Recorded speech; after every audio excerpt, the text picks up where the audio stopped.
none of this is financial advice, and none of us are financial advisors. That is correct. I'm just going to get that out of the way. And this is just a bunch of guys that have some experience, and I think we're all going to share some of our own thoughts. All right, we're back. We are not going to be mimicking the news of SVB's collapse and the 5 other banks and everything else that the rest of the internet can tell you. We're here to tell ourselves, so what the hell are we going to do about it? And you can listen in if you want. So, Mr. Michael, you called this meeting. The meeting topic, as I understand it, is essentially, should we do something different than we did 2 weeks ago with our money? Well, yeah, and I think that to your point, like there's plenty of talking heads on what's happening, and probably smarter talking heads than at least me or maybe most of us on this call. And so let's let the smart talking heads talk about what's happening. What I'm fielding is a litany of questions on what do I do now? All right. So I'm not in banking. I'm not in finance. I'm not in business. I'm just a Joe Schmo with, some money in the bank and some money in the market and some money in a 401k. What do I do? And I've probably gotten, without exaggeration, 200 messages, texts, or calls in the last 7 days asking me if they should be pulling their money out of the bank. And if so, where to put it where. And so I text these guys and I was like, hey guys, let's just talk about it because I don't know if I've got all the answers. I mean, I got all the opinions. But I'd love a bunch of smart people to kind of weigh in and say like, where's the places to go now? Dustin, did you catch that part where he called you smart? It's been the first time that's ever happened. I'm sweating over here. Well, I'm telling you right now, I think Dustin might be the smartest guy on this call with the least amount of credit for it. That's right. That's right. Don't you feel so validated, Dustin? So I'm Dustin froze. That was Dustin so much. He didn't even get his compliment. He literally I froze. don't even know what happened here. He's speechless. This is the Dustin worst is karma on earth. speechless. This is great. I don't know if you complimented me or insulted me, so this is fantastic. Somebody called me smart a few moments ago, and I'm assuming it's a joke, and so I appreciate that. But as the non-smart guy of the group, I have actually a few questions. But real fast, Caleb, you bought, sold, did a bunch of things to help people invest their money. Andrew, you've purchased millions of dollars of houses. Michael Miller, you take people's houses for millions of dollars and sell them. And then Kendall, you run businesses, and I do a little bit of that with you. So we all have kind of like a pretty different perspective on this. Is this pretty accurate, what I just described everybody as? Would you say so? Maybe you're not. It's broad strokes. Yeah, broad strokes. Let's just say yes. That's great. That's fantastic. So okay. So what were you gonna say? I'm here thinking about Michael's earlier question about the 200 texts from people who are saying, should I pull my money out? What do I do? Do I hold cash? Do I buy gold? Do I go get an apartment complex? What do I do? Do I put it into a down payment and get a loan from Fannie and Freddie? Like, there's a lot of different things going on, especially when it comes to people's 401ks, IRAs. Like if you're later stage in life and you're not the typical, idea drop hustler, there's a bunch of fear out there right now. And I think last time we basically drew the conclusion it's going to get weird. It is weird. It's going to get weird. It's going to be weird for a little bit. A lot of it is not predictable in detail, but there are definitely trends that are very logical that you can expect. And so, Michael, why don't you kick us off with an opinion, and then we'll let some of these smart people react. Let me jump in here just real quick and preface, at least for myself, and I think for everybody on this call, none of this is financial advice, and none of us are financial advisors. That is correct. I'm just going to get that out of the way. And this is just a bunch of guys that have some experience, and I think we're all going to share some of our own thoughts. So with that out of the way, get the that's Andrew's business background coming in hot. Okay, can I kick it off with a question for all of you guys? Yes. Yeah. Okay. Should I pull my money out of the banks? Do we want to do a yes or no, just straight across the board? Are we going agree? Yes or are we no? going agree? Disagree? Disagree? I don't. Agree, disagree. I disagree. It's complicated though. I would love like a small Disagree. Disagree. Oh, don't pull your money in the banks. Keep the money in the banks. Here's my stump speech, and then I'll let everybody else weigh in. I just posted about this yesterday. Here's the reality. The short answer is no. What's happened in Silicon Valley and Signature and all these other places have nothing to do with your bank and your money. It has nothing to do. It's a very, very specific thing. It has nothing to do with your bank. But let's pretend that it had everything to do with your bank, and the banking industry is all in deep doo-doo. If you got less than $250,000 in the bank, you're protected by the FDIC anyways.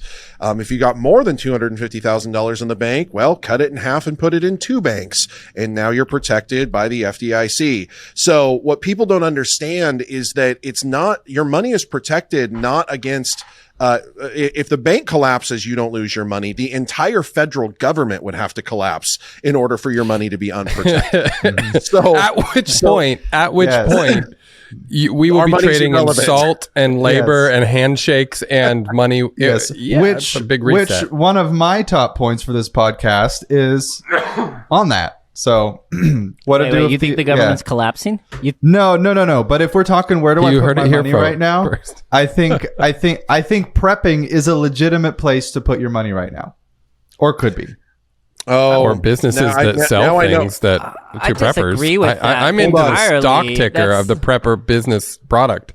That simple sentence from Andrew told me everything I need to know about him. Was I a little telling there?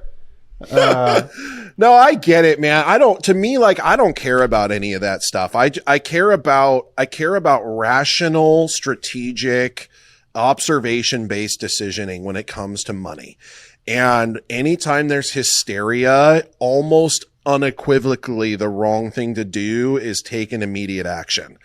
Right? Like it's almost always the wrong thing to do. The best thing to do is to just take a deep breath, look around, observe what's happening, take in the data, and then make a strategic move. So a great example of this, Dustin, to your question, is you're one of a billion people asking this question right now, which tells me that we're not thinking rationally and we're not observing and being strategic. Because if we were, then we would understand and we would have done the research to know that unless I've got too much money to break up against too many banks, my assets are protected by the FDIC. And so for the average listener and the non-business entity listener, which by the way is the same thing with the SVB thing, like 97% of their clients were not consumers, right? It is not people that are listening to this this conversation right now that were even affected by what happened. And so,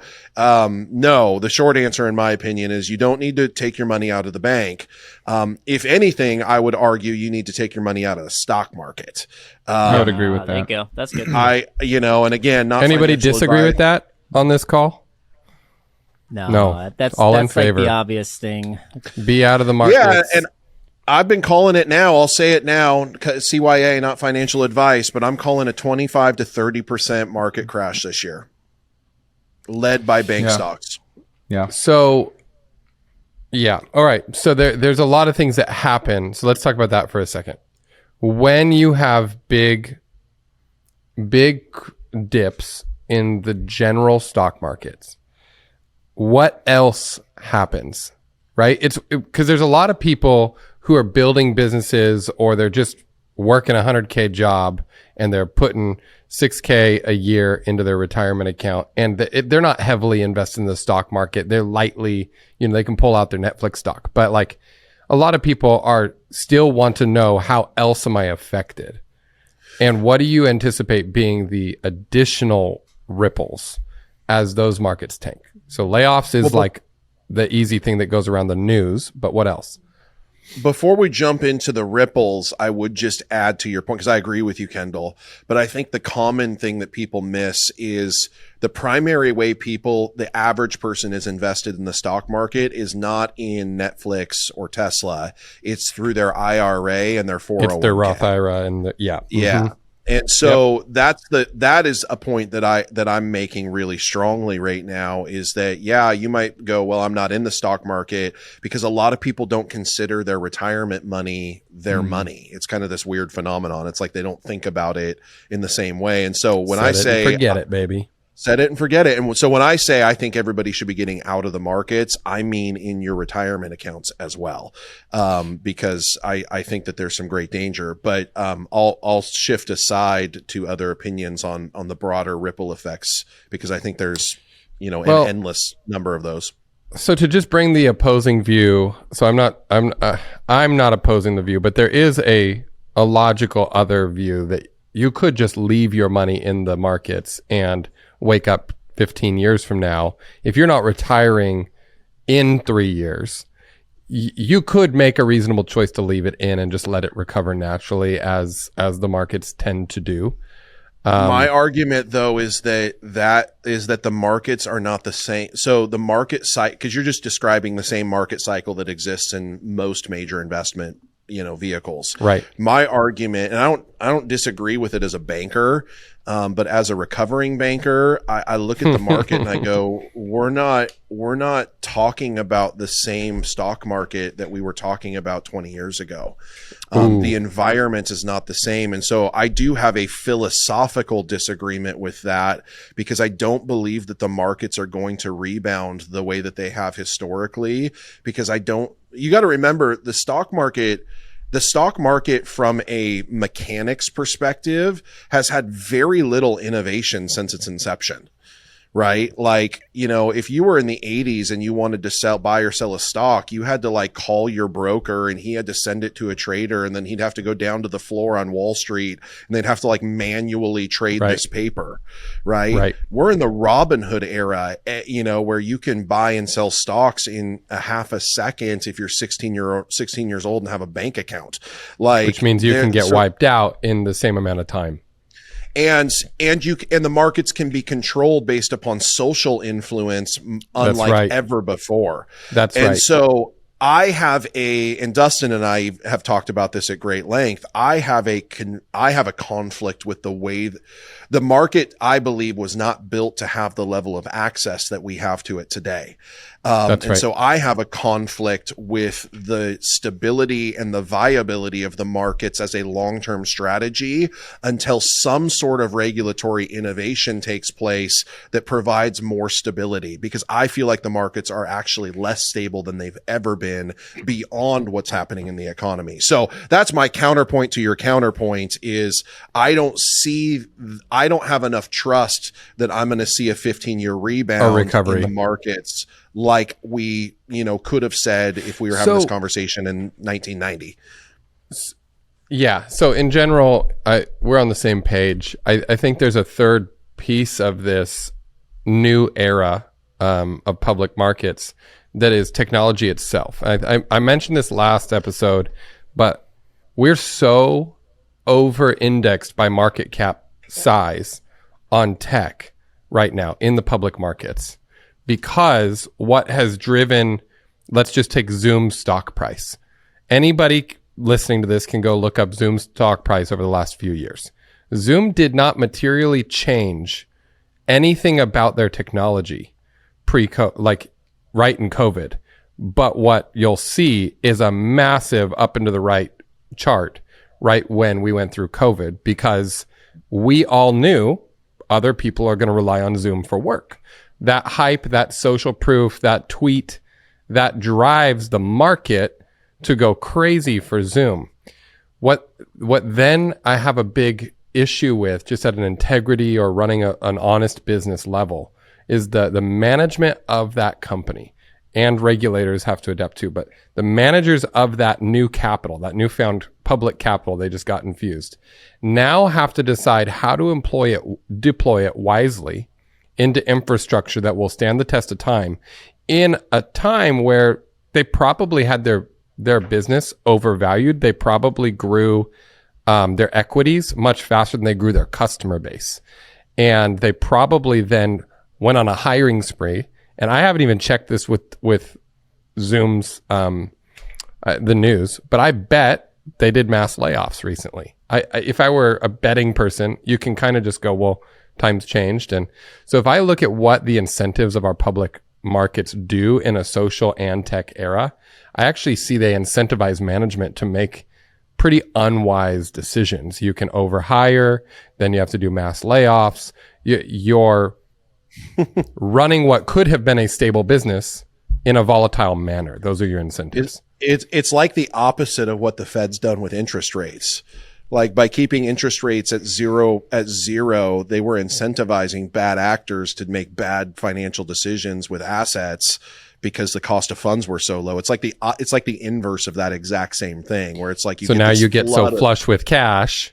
Yeah. Yep. And it's an interesting point because make no mistake, being the CEO or the CFO of a 100 million market cap company is not the same thing as being the CEO or CFO of a 50 billion market cap company.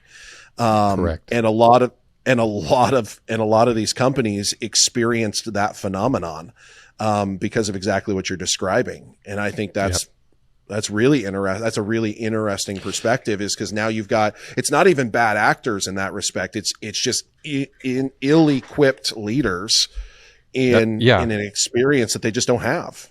It's a trap. I mean, would you say, keep going. Okay. The question I have is, so would you say this is a really good time to get out of VC, or is there still a future for it? Because all of this there's tech, a future for it. But it's popped. Maybe not in the next dead. 3 years. No, it's dead. LPs. So private investors are not going to be saying, "Hey, VC, take my next 100K or take my next million and do what you want with it." There will be a small percentage of that market that remains. It'll be the ones that have the fundamentals in place and we're already winning, but nobody knew how to judge the bad actors, or let's just say messy managers from the excellent managers. Here's an analogy that I understand. I'm in Vegas. I'm playing poker. If I'm short stacked, I'm not going to see as many of the flops, right? So I'm just going to be a little bit more conservative, but still I'm going to bet on the cards that I still think are going to be good. But I won't have as much to bet. And there will still be bets. Safe and secure. So I know that our businesses are often tech related. We're correlated to tech markets, but I don't see myself, like, I appreciate your guys' company more than the average tech entrepreneur, because there's a fundamental truth of investing and how goods and services are bought and sold around the world that I believe in, that you guys do too. And I like bringing the hybrid of those two worlds together and finding the tension, because tech brings a lot of opportunity.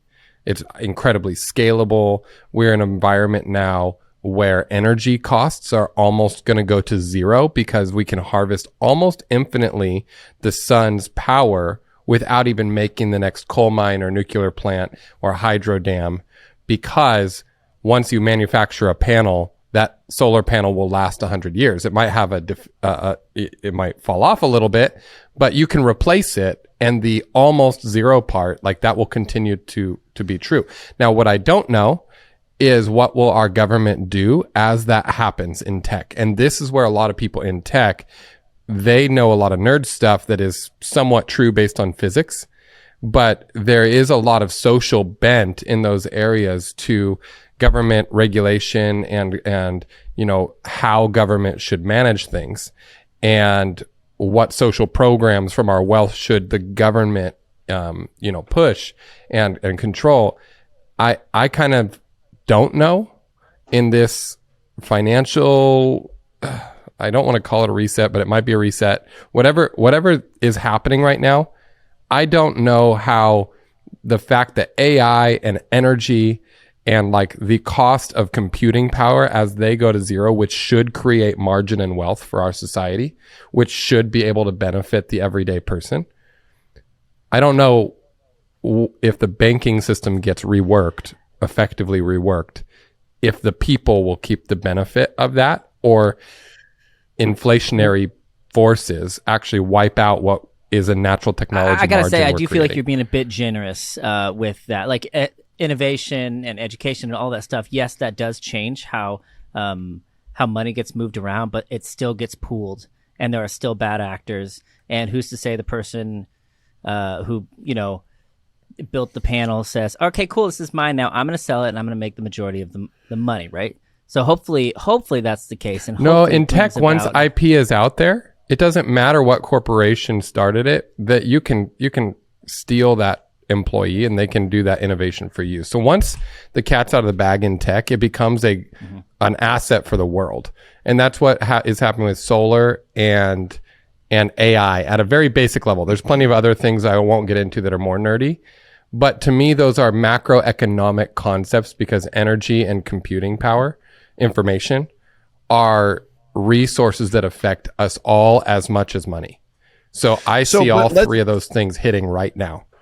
So let's use solar as the example and kind of bring this back to the average human all of this sounds great. What does it mean to me? I think solar is a great example of this as like, where's a good place to put my money? Because one of the ways to look at your panels, one of the ways to look at putting solar on your house is to consider it the starting of your own solar company or your own energy company, right? Ooh. There's an element of doing these types of capital improvements to your real assets, your real property that actually create, because to your point, what will be interesting over time is whether or not the government steps in and governmentizes things like solar, right? Like if there's a future where we're actually, where we actually are not allowed to be our own solar company because they're going to find a way to monetize it anyways, right?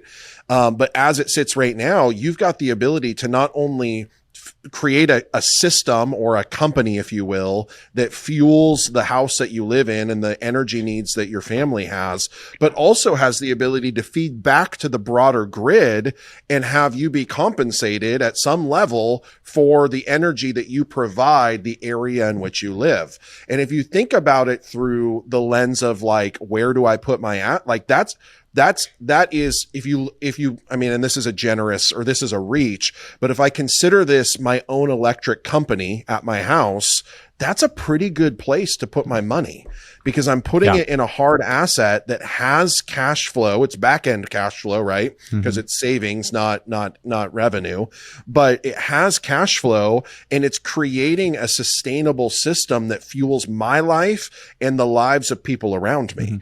And I think that would be for the average person. It's like, well, what if we start thinking, I mean, what if I put a well on my property? Now I've got a water company, right? So Michael, it sounds like you're approaching being a prepper. There's some overlap here. There's a Venn diagram, and Michael's on it. He just used different words. He wanted to hide the truth. Let me just jump in on this real quick because I love that. So I think we're actually on the same page here. I use the word prepping because that's the easiest way to find interesting articles on the internet. But I think what I'm getting at is self-sufficiency and how to monetize that. And exactly. So I literally just did this year. So I'll speak to it. We put $150,000 solar system in our house. We got it financed for less money than we spend on electricity for our home. Same. So what we did, and we also were able to wrap re-roofing our home into the solar loan. So like you can do it. The whole system, the roof, the panels, the battery. So Mistakes have been made. I disagree. Missed an opportunity, Michael. No, he made the mistake. I'm the one who made the mistake. I was like, okay. Yeah, no, you can do that. You can also, did you know, when you do this, you can also include the percentage of the portion under your solar panels in your solar tax credit. So if you spent $10,000 on a roof and you're going to get a certain amount of money back as your solar tax credit, check with your CPAs first, not financial advice. But if your solar panels constitute 25% of your roof, the cost for you to install that roof, 25% of that cost, 25% of that cost can then be roped into the solar tax credit that you get from the government. Okay, hang on. And you can get incredible loans for doing that. What I just heard you say was high efficiency, high density solar panels that we are now making are worse financial decisions than low efficiency, bigger panels that you don't get as much kilowatt hour per panel because now I can create shade for 80% of my roof, and 80% of my re-roof is a tax write-off. That's what you just said. I think there's a point of diminishing returns. I would still go with the higher efficiency panels. Yeah, you do the math and find out what works best for you. Yeah. But you're not taking into consideration the ROI in replacement of energy. Yeah. Yeah. So no, do the math. Thing that you can do, it's just a compelling additional row. With this type of system, if you install a battery system, this is also where it gets interesting. And not every solar company, utility company will allow this, but if you install a battery system, what you can do, so our utility company, they charge us more money based on the time of day that we use electricity. So what I do is we charge our batteries at midnight when the energy is cheapest. We actually buy energy from the solar company to charge our batteries at midnight.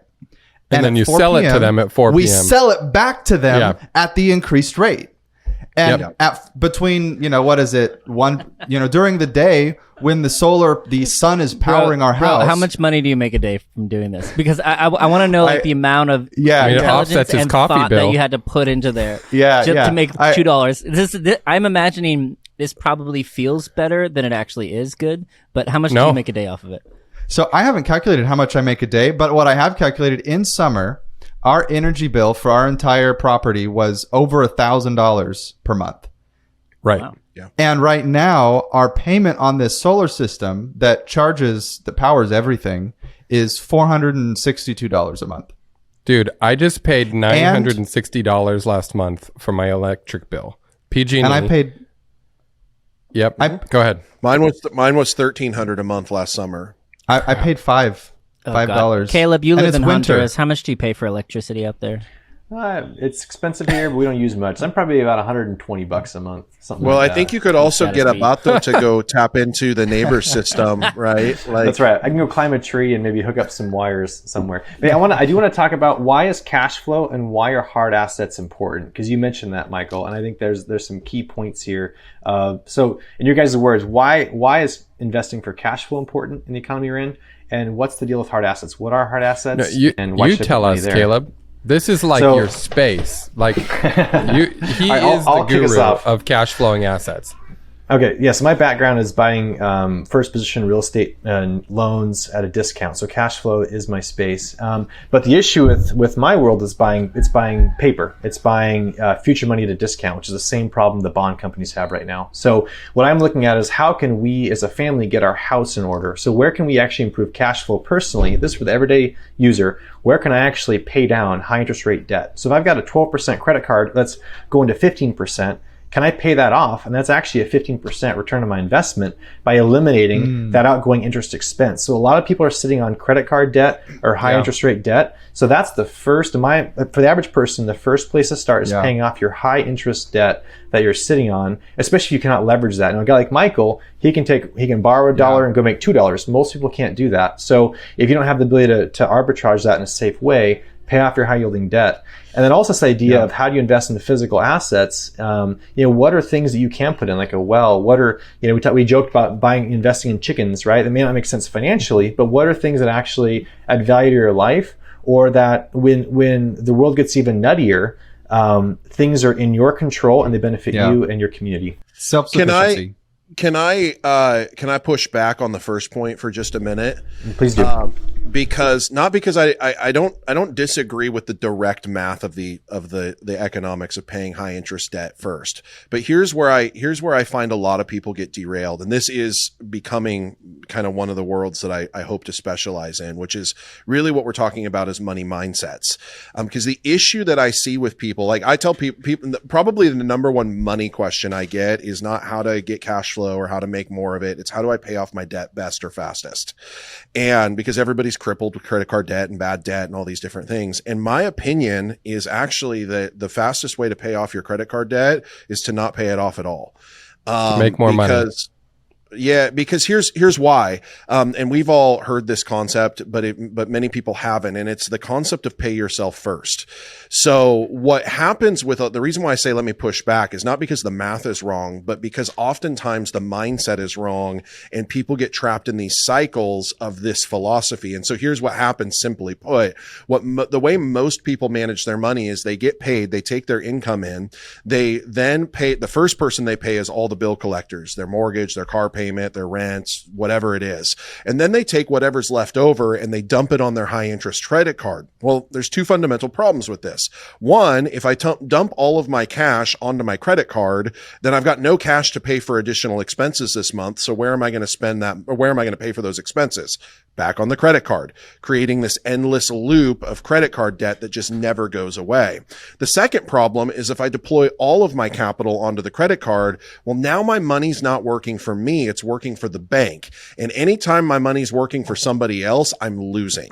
And so my philosophy and the idea of pay yourself first is that I think you're better suited to deploy that $500,000, whatever it is that you're dumping onto high interest debt every month, inevitably perpetuating a cycle of debt for 99% of people that are doing it.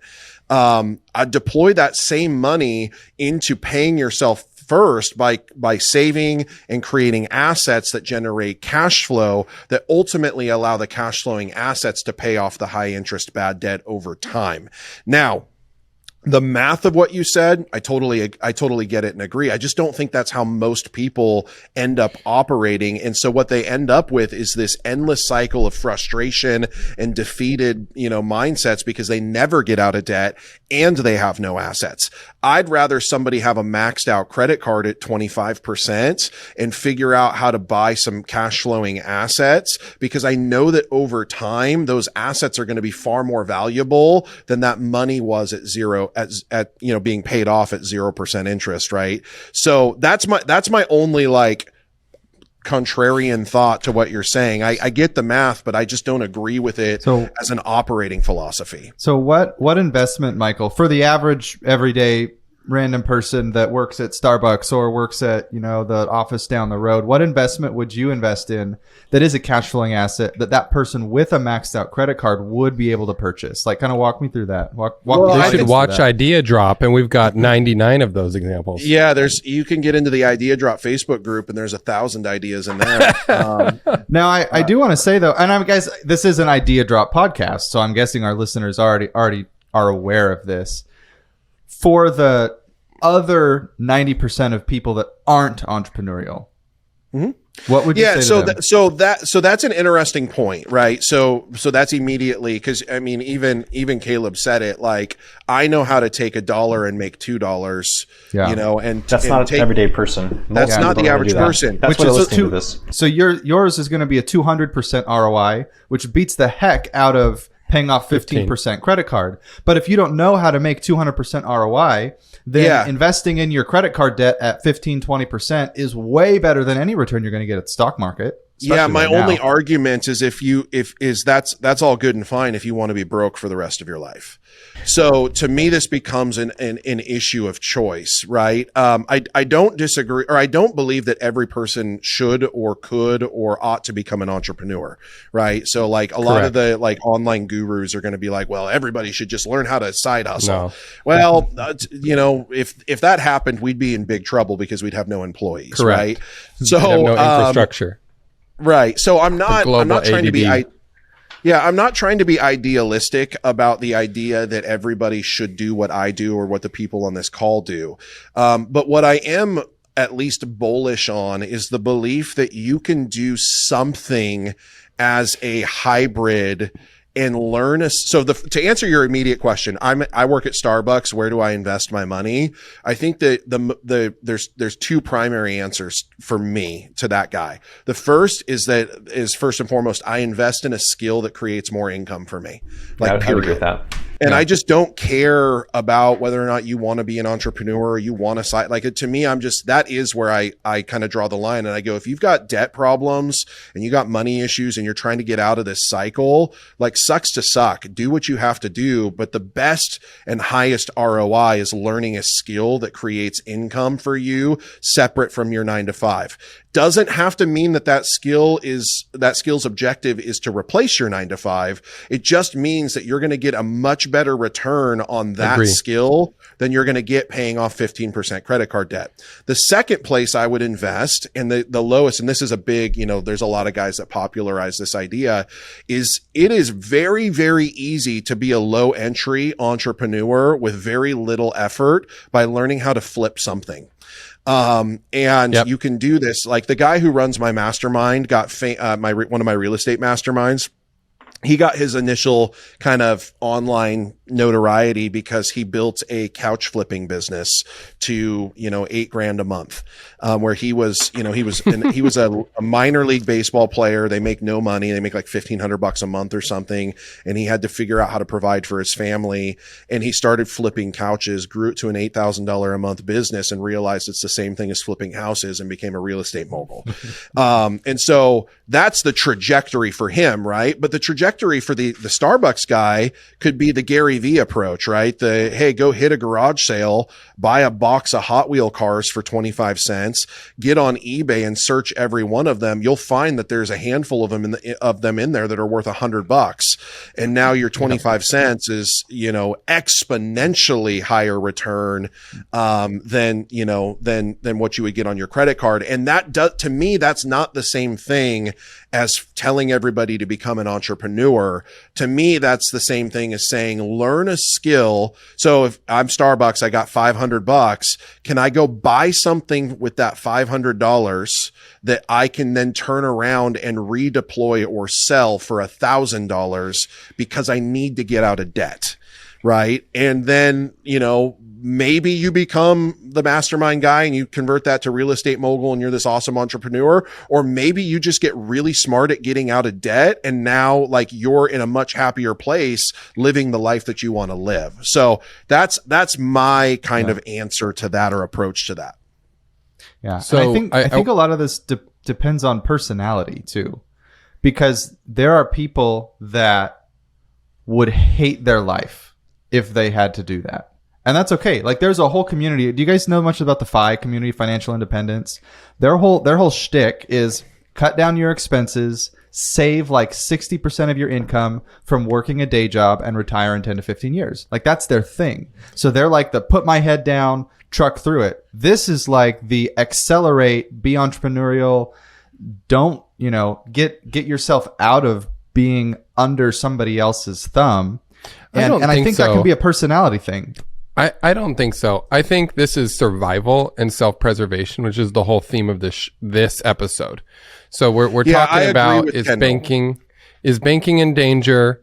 I forget the word entrepreneur. It's a dirty word. I hate that word. If you're gonna go make money, then you're on an even playing ground with the rest of us. We're all making money. It doesn't matter if you're making it at tips at the bar, or if you're making it couch flipping, whatever you do to make money, you're selling roughly what the rest of us sell to the free market, your time. And we all sell within 100%, 40 hours, 0 to 80 hours is really what we have to sell the market. And most people are right in the 30 to 60 range. And the question is, in 30 hours a week of your work, or an extra 10 hours a week, if you're working full time, you want to do something on the side, how can you not have the entrepreneurial gene, whatever that is, and instead just go, this is about survival of my Roth IRA, my 401k. This is about my kid's future. It's about my future. And I better figure out how to make money. Otherwise, the interest rates, the inflation, while my 401k is down, and the fact that we might not have a wealthy economy in the future that I can rely on, I need to rely on me. We need to have our solar panels. We need to have our skills. Mechanics make more than they ever made before. Lots and lots and lots of people used to be a mechanic, And then the millennials hit, and we were kind of like lazy on physical labor, and we were nerding out on tech. And we just don't have the supply and demand balanced yet anymore. So mechanics make way more. It's not like 5% a year raises. It's like, no, they have 300% of the income is when I was high schooler. The one thing AI will not be able to replace, at least for the near future, are the trades. Home building, mechanics, electricians, plumbers. And the question becomes, how does AI make you make more money in what you do for me right now? Right? So like, I actually look at AI not as anything to do with replacement. I don't think you should run an AI business. I don't think you should make an AI startup. I think Dustin should quit all those. And I think what you should do is go, how do I already know how to make money? And how does AI get me my time back? So if I was working 60 hours a week, now I'm working 30 hours a week on the same mechanic of how our economy works. But I have margin in my life now.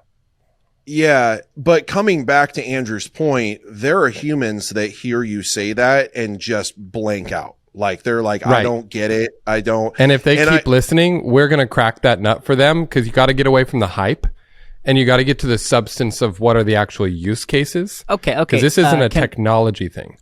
Since we're all interrupting each other, let's get straight down to the brass nut.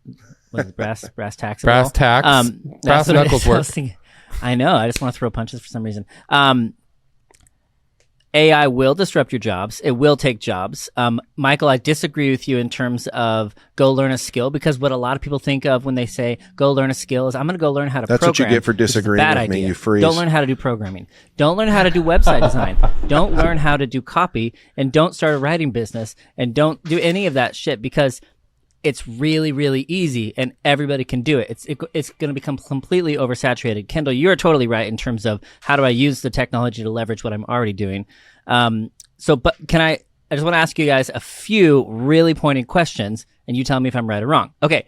Should I, bank runs are happening. Oh no, I don't know what to do. I don't have a lot of money. Should I pick up a trade? Like electrician, something like that. Should I do anything like that? What do you guys think? Yes or no? Hell yeah. Hell yeah. I should be an electrician just in case. Like, okay. Michael, next hire question. me to be an electrician. Should I invest in a tech business? No. That's very broad. Tech is very broad. I'm sorry. Yeah. And I'd say follow your own skill set. And the biggest risk is ignorance. So where are you not ignorant, or where do you have a passion to become less ignorant, and focus your energy there, you'll make smarter money decisions totally around hate that. That's a terrible. That's a terrible advice. The dudes who said follow your dreams, like those are the guys that are standing up front and saying, I'm saying avoid your ignorance. I'm saying lower your ignorance tax. Okay, don't follow your interest though. I'll say like follow a little bit of your interest, but the guys who are standing up front and say, hey, follow your interest. Those are the guys that are like, oh yeah, I built a railroad system. You're not interested in that. You were interested in making a lot of money. I'm sure Michael doesn't love going to houses and picking up trash and flipping them, but I'm pretty sure he's pretty damn good at flipping houses and employing other people to do that stuff. I don't pick Okay, Mr. Binary. Okay, all right. So while we're all just being black and white over here, I think the curiosity bone of each of us is the highest leverage part of us that we underestimate. So curiosity, when applied to modern tools, we just have a new hammer, right? AI is just a hammer, and there are some nails around in your business or your work or your job or your management that you should probably hit with the hammer instead of trying to screw down nails. But that's just it. You can't do that by riding the wave of what's happening in AI. Don't subscribe to the newsletter. Just ask a buddy of like, hey, what can we do here? That we made contracts yesterday, and like they were 95% accurate by just asking ChatGPT to make me a better NDA with a couple variables. And it was like 15 seconds instead of calling the lawyer. It saved me 30 minutes of a lawyer call because it was 15 seconds. You just got to know that it exists. So there's a little bit of cure your ignorance, but do it through curiosity, not stress. Because this concept that Michael's talking about, where people are thinking about how do I get out of debt, or how do I prevent bad things from happening given my circumstance, it actually robs you the energy the mental capacity that you'll need to just put together a few dots and go sell your boss on like, hey, I can do my job 150% better. 1000% my point. I believe, so coming back to Andrew's community where everybody's like, well, it's reduce expenses, save your money. First of all, I've never met anybody that saved their way to financial freedom, period. They exist. They're out there. Yeah. I would argue, to me, I would just argue the definition at that point. I've never met anybody who's actually saved their way to financial freedom, unless they were like some crazy high income earner. And by save my way to financial freedom, what I'm referring to that is it's not necessarily just, hey, I put, a bunch of money in a bank account. It's like, hey, rather than spending all of my discretionary income, learn to live on 40%, we all agree with that. Invest 60% in real estate. Now it's cash flowing and I don't have to work. That's the concept. Yeah, but you just said the differentiator is the invest, right? Mm-hmm. Yes. Invest, yes. Let me correct that. Invest, not save. Yeah. And you have to save and then you invest. Yeah, because to me, it's just my money works for me or I work for my money, right? That's the difference between financially free and not. Yeah. But to Kendall's point though, my big argument against those guys that are like, I mean, it's the Dave Ramsey thing, right? Dave Ramsey's one of those guys. Just spend less than you make and you'll be rich. Well, the problem with that is that it is exponentially more energy to try to figure out how to carve $500 a month out of my budget than it is to find a skill or a hustle or a something that adds $500 to my budget, which I get what you're saying, Dustin. Like, yeah, don't go learn a skill of copywriting. That would be a stupid skill to learn right now, because ChatGPT is going to do it. But to say that learning a skill that makes me money is not the right move is unequivocally false, because I have to learn. The highest ROI is learning a skill that makes me more money that I can do. The only, what the skill would you say? Can you give me like a few examples? Yes, but let me say this first. You know what the biggest difference between a poor person and a rich person is? Rolls Royce. There's maybe a Rolls Royce. I believe that the biggest difference between a poor person and a rich person is generally one skill. To me, that's the difference between a rich guy and a poor guy, is they do one, at least sometimes more than one, but at least one thing exponentially better than the poor guy. And that to me is the point that I'm making. So what's the skill that I would learn? Well, I do think that has to come back to interest. It has to come back to maybe not passion, because I don't believe in the passion pursuit thing. I agree with you there.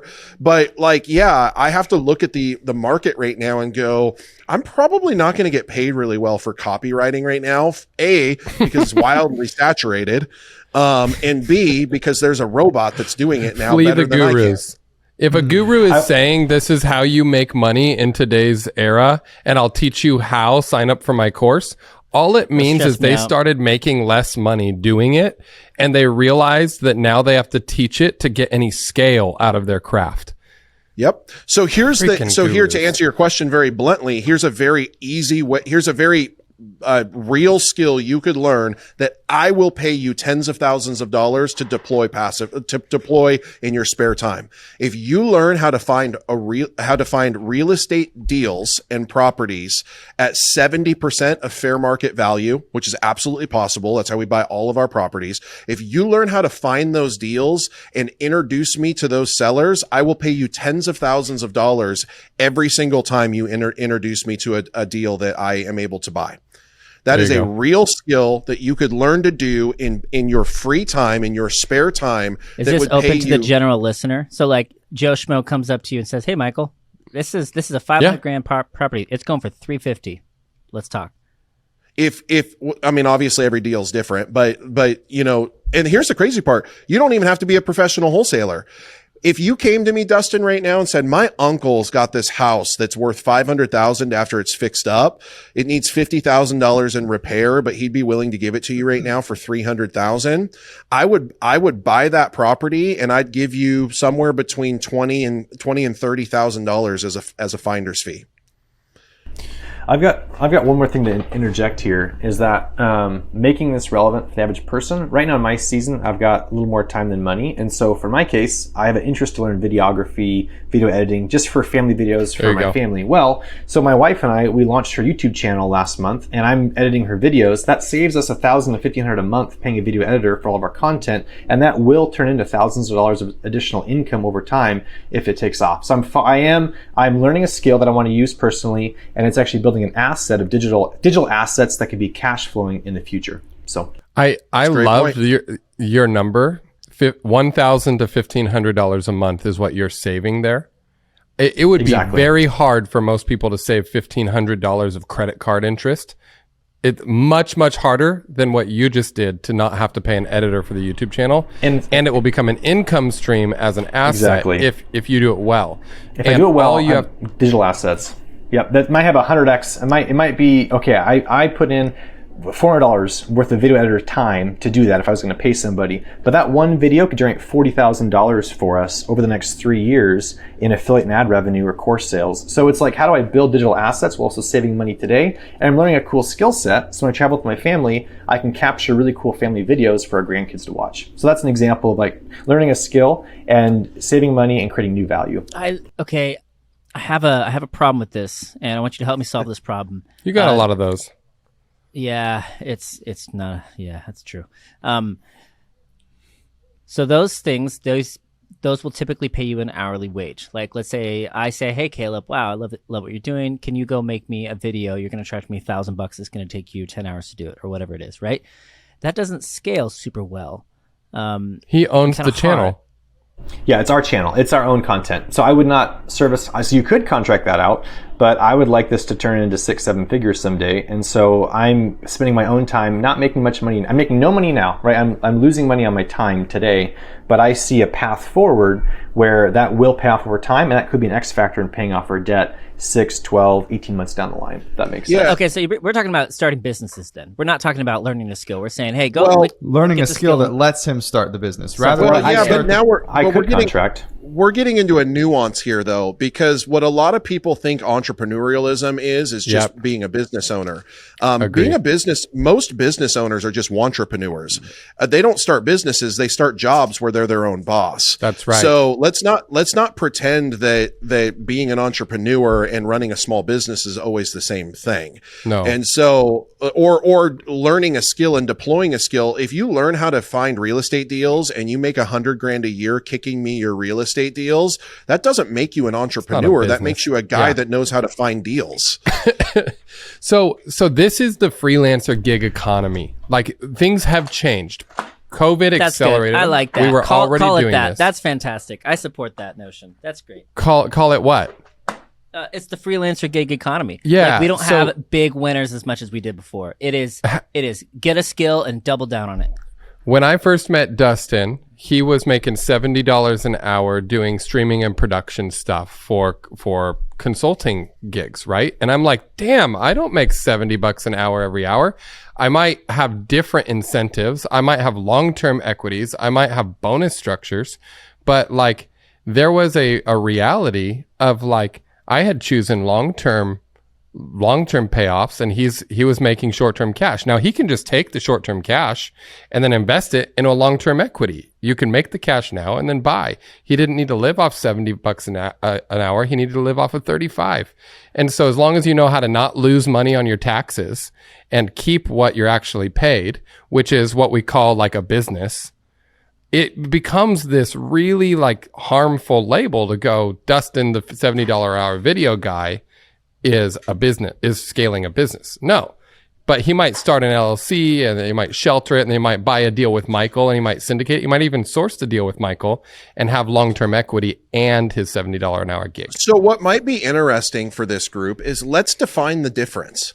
What's the difference between being a gig, a solopreneur in the gig economy, being a wantrepreneur who doesn't have anything at all. Mm-hmm. He's just got a skill, and being a true entrepreneur. It's like, let's just use the video production example, right? What are the crossing over points between I've got a skill that I'm gigging and it's making me a little extra money, to now I'm a solopreneur, because that's the normal progression, right? I move from being, you know, a wantrepreneur to a solopreneur to ultimately an entrepreneur, right? So where are the steps? Like, let's define the differences between those categories. I would immediately differentiate the person I'm talking to who claims they're a business owner or an entrepreneur or whatever they're self-labeling. What I want to know, to find out, to your question, to like find out the definition of this person I'm talking to, is their intent and skill set in infrastructure and scalability. So if they don't have the ability to organize people who create infrastructure and a scalable product, then I don't think they're building a business. I think that they might want the label of it, and that's fine. We don't have to rob them of it, but like, it's just a different thing. I think they should own the fact that I am a high-end contractor for the government doing XYZ. So I meet software developers all the time who sell me their time for $100 an hour, and I do not ever see them claim that they're a business. Now, a couple of them have sold me their buddy's time too. And then they are getting like pretty passive cash after the introduction.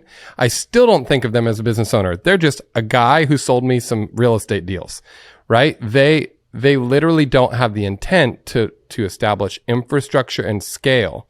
Now they might be kicking it around. They might be asking, could I scale this? But I don't want to teach them how to go to entrepreneur school and business builder school like that. I don't want it on my time. So like if they figure that out over the next 3 years, then maybe 3 years from now, I'm talking to an established business builder. So go ahead, Andrew.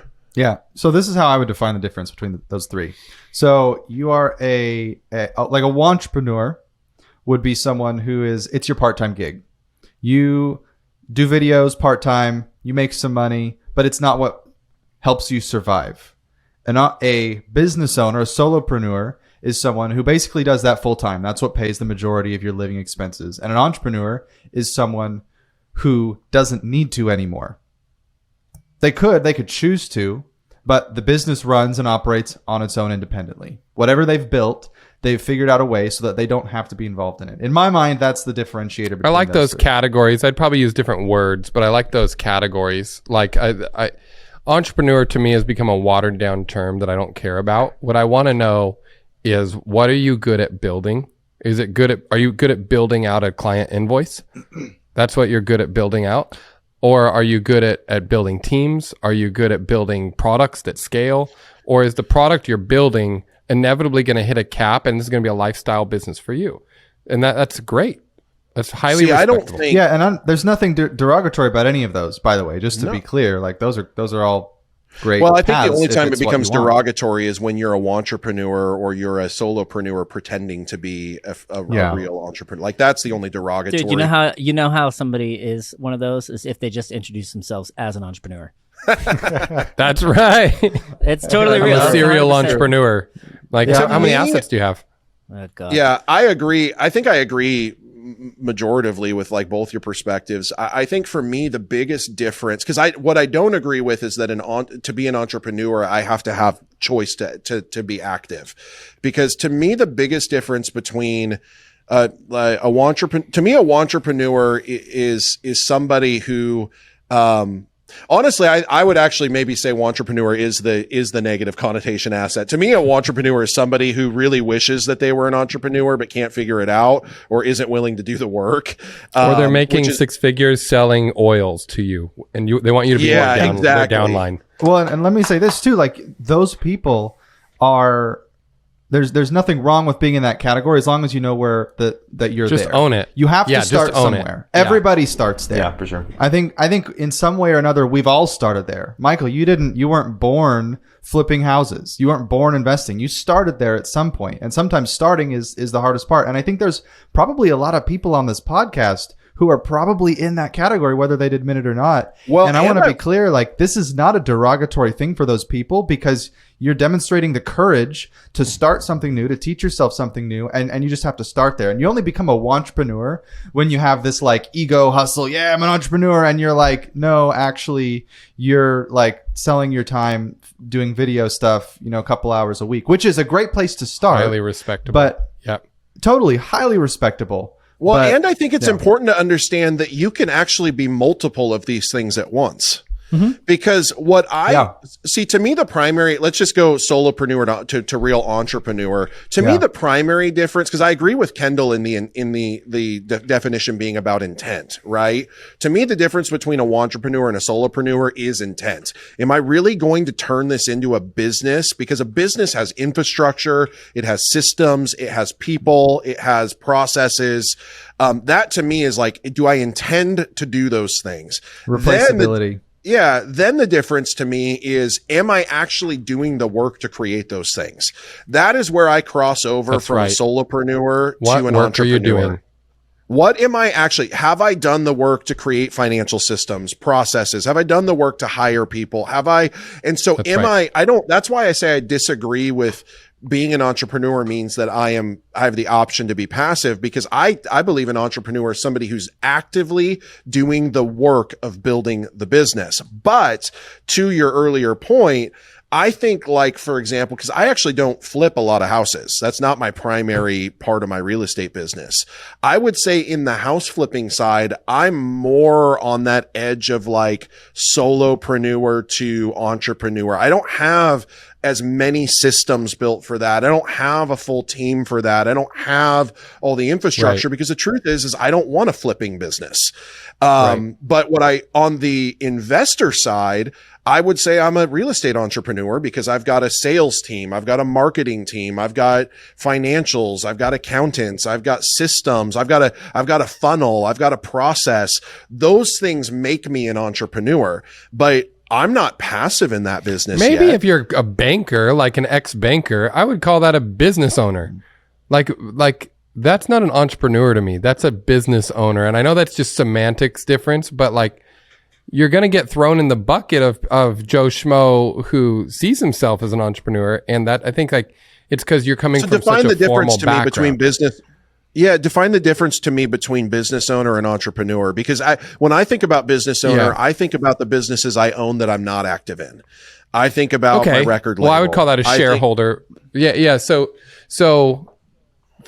founder, this is all semantics. Go ahead. Yeah, they just need to show up and add value. Like, who cares what they call themselves? Where can they add value in the world around them? And that's going to lead them to starting to make more money, to pay off those credit card debt, right? And actually move in a healthy direction. So I feel like, semantics aside, I do want to get laser focused into a kind of a niche strategy of alternative investments in an IRA, but I'm not sure when to insert that. But I want to give some practical stuff for people that feel boxed in with stocks and bonds. I was going to ask you about, and this would be a good segue for that. So you used to flip mobile home notes. So I started. Tell us about being.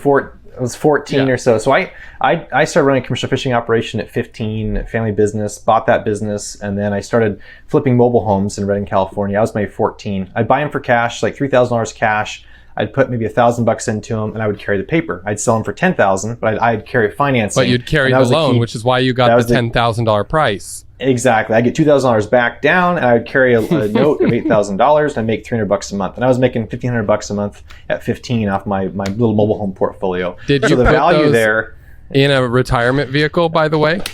Those were not in my. Actually, yeah, they were. Those are my Roth IRA. They were, yeah. So they were my self-directed Roth IRA. Best high and that's what I want to talk ever. about.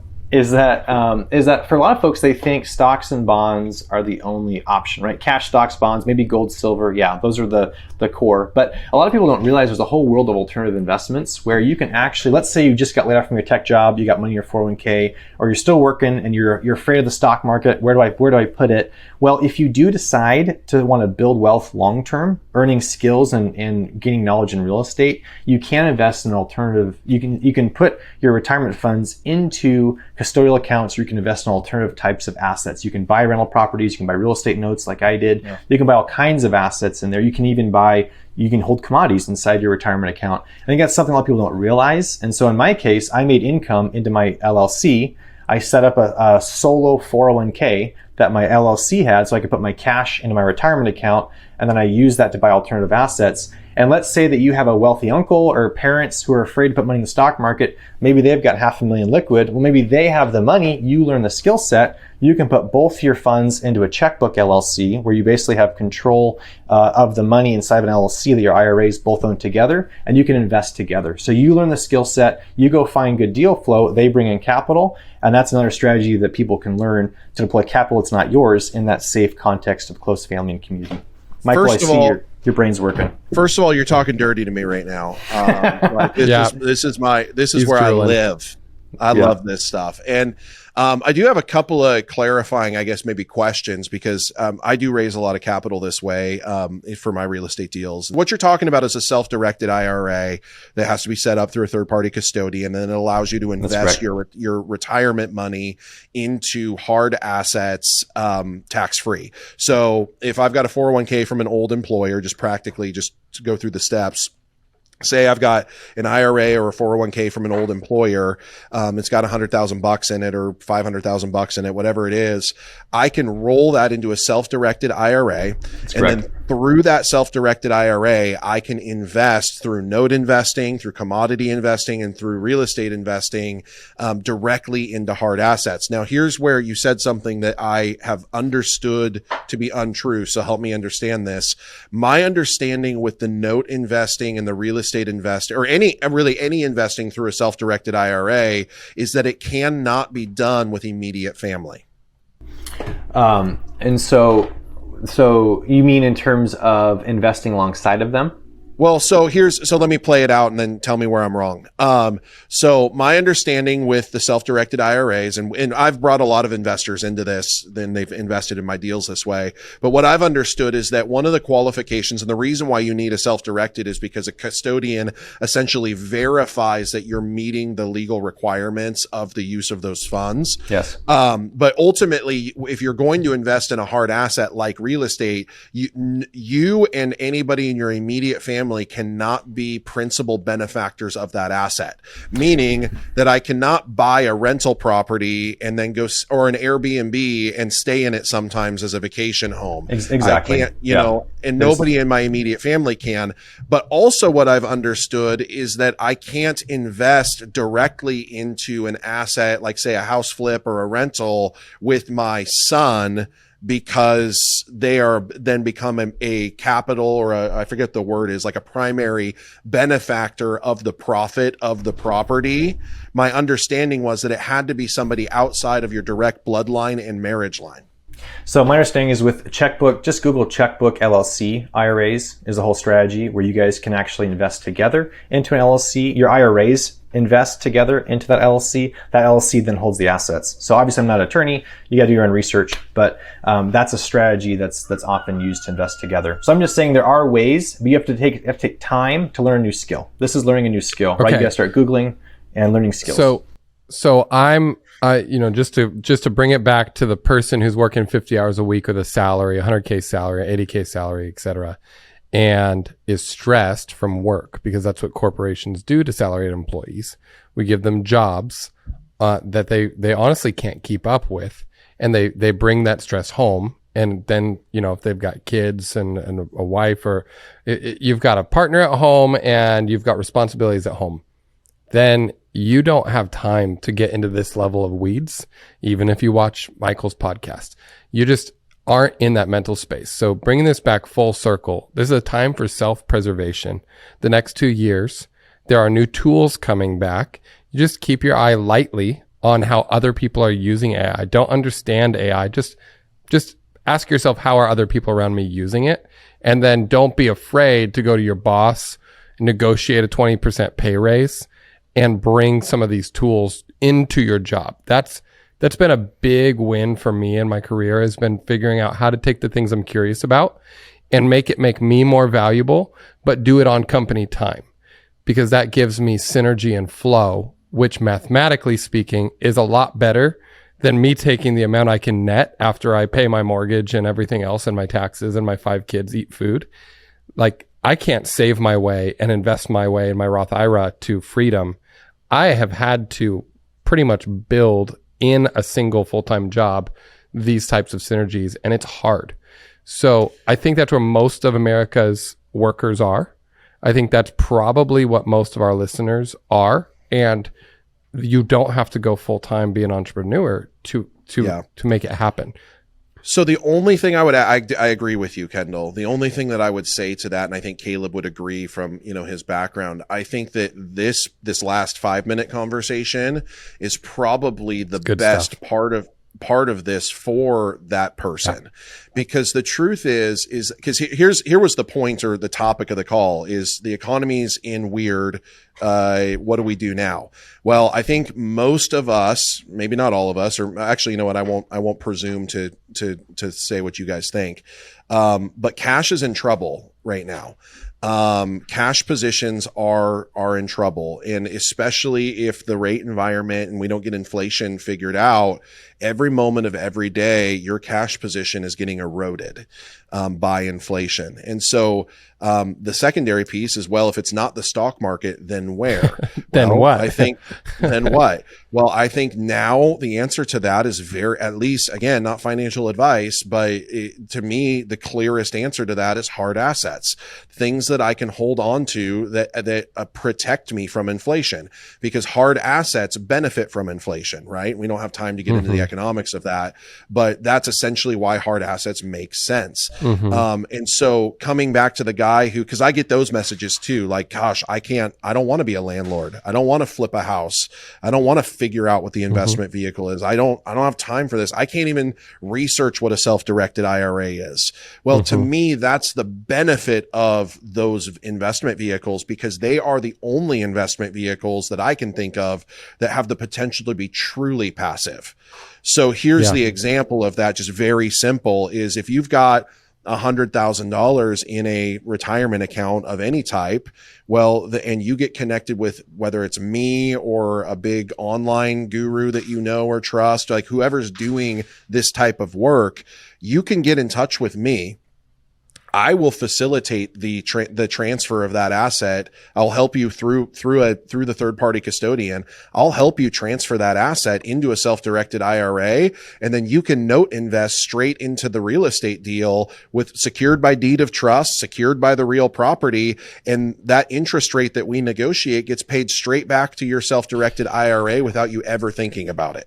I also like in those types of deals, taking somebody who's so much further down the road and working out some way where they're incentivized to make money and you're incentivized to make money, but you get the extra benefit of learning in real time. That is the best place, at least in my experience, to go. Like I love getting my hands dirty on a thing I don't know yet, but not alone. So I think it's a big deal to find someone you trust.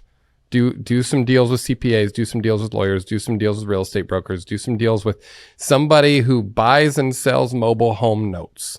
It doesn't matter. Find something that drives your curiosity. Don't do it alone. Don't listen to, internet gurus and then go do it alone. Actually do it with somebody so you capture the nuance, the dangers, and somebody who takes risk with you. If you're taking the risk alone based on the advice of YouTube, you're going to get screwed. And then you're not going to want to go back for your second deal. If you just make less on your first deal, you can figure out how to make more on your second and third and fourth deals. And that's a much safer path for your future. Yeah. For sure. But to your point, the guy who's burnt out and doesn't want to go through that process, there is a litany of very reputable companies, individuals, firms that can literally let you beat, and at the very least beat inflation completely passive and without having not get screwed. Yep. So let me just, for our listeners, let me just help me make sure I'm understanding this right. So Michael, so you're basically saying if someone's got an IRA, 401k, they can reach out to you. use their money. It stays in their retirement account. They're not taking it out and getting that tax hit. They're using that money in their IRA 401k to invest in your real estate deals. You would pay them an interest rate that is probably better than what the market will get them right now. And their investment is secured by the hard asset. So if something goes wrong, the property that has hard asset value is the collateral. Yep. Is that so correct? I'll just tell you the quick story of one that I'm doing right now. I bought a house in Anderson, California. We flipped it. We paid cash for it because at the time it just made sense to do it that way. But now instead of selling the property, I'm going to keep it as a rental. But I need to get some of that cash back out of that asset, so that I can invest in other deals. And so I'm going to, the house is worth $350,000. We own it free and clear. I need $200,000 in cash for another deal that I'm working on. So I'm going to bring in somebody through a self-directed IRA. They're going to bring $200,000 into this transaction, cash. We're going to sign a promissory note that is recorded with the county. We're going to sign a deed of trust, which is the same financial institution that Bank of America, Chase, and Wells Fargo uses to give you a mortgage. That deed of trust is going to be recorded as a lien in first position against that property. And then that cash is going to be transferred to me at the exit. I'm paying my investor on this deal 10% interest only. So it's an 18-month term, and the terms can range. It's all negotiable, right? But I'm paying this person on $200,000, $20,000 a year in interest payments straight back to their self-directed IRA. And all they had to do was sign a couple of documents and review my deal. And so it is completely passive to them. They're getting 10%, which is outperforming probably any other reputable anything except for class. running your own business probably this year. Right. And furthermore, it's not just that they're secured in first position on the property, but it's secured in first position in the property at 60% loan to value. Like, if the market takes a dump and this house is worth 30% less, they've still got equity in it if they have to foreclose on me. So by the way, we write these deals in here where we can do accelerated foreclosure, where they don't even have to go through a legal foreclosure process. If I default on my payments to them, they can accelerate a foreclosure and just take ownership of the property. So there's a lot of stuff. And I know Caleb's holding back all of the things that he thinks about this. But to your point, Andrew, this is certainly it's not there's risk. There's always risk in investing, but from an investor standpoint, it doesn't get much sexier than this type of a deal. And we do these all day long. So let me kind of summarize this for our listeners. It sounds like if you don't have cash, the best place to invest right now is yourself. Skill up, figure out the top 10 things that are on the horizon. Idea Drop will help you do that. These conversations will cash. Then invest in hard assets. Does that sum up kind of where we're landing? Yeah. Actually, thanks for the plug, man. It's good. Yeah, and pay yourself first. Yeah. Don't dump all of your cash into anything. Don't pay off your debt. And if the conclusion here is that paying off the debt is going to be the best option for you, then just make sure that you've got enough money in your account to pay for your expenses after you pay off your debt, so that you don't continue the revolving cycle of debt and never get out. That psychologically just jacks people up and they never get out of debt. Dustin, what's an email address that people can ask questions to? Because next time we do an episode, I want to hit some mailbag. Because this is going to, everybody's going to have very custom questions. We do have the admin at ideadrop.studio, right? Don't we have that? Admin at ideadrop.studio. So if you want to ask a or just specific message question, us on Instagram or on TikTok, you can do that there as well. Yeah. And I think if you send us that email and you know which of the people you want to ask Caleb a question, and Michael a question, Andrew, Kendall, Dustin, try to get specific so we can answer some specific questions next show. That'd be fun. We can do 3 or 4 of those. Cool. This was great, guys. Good chat. Good chat.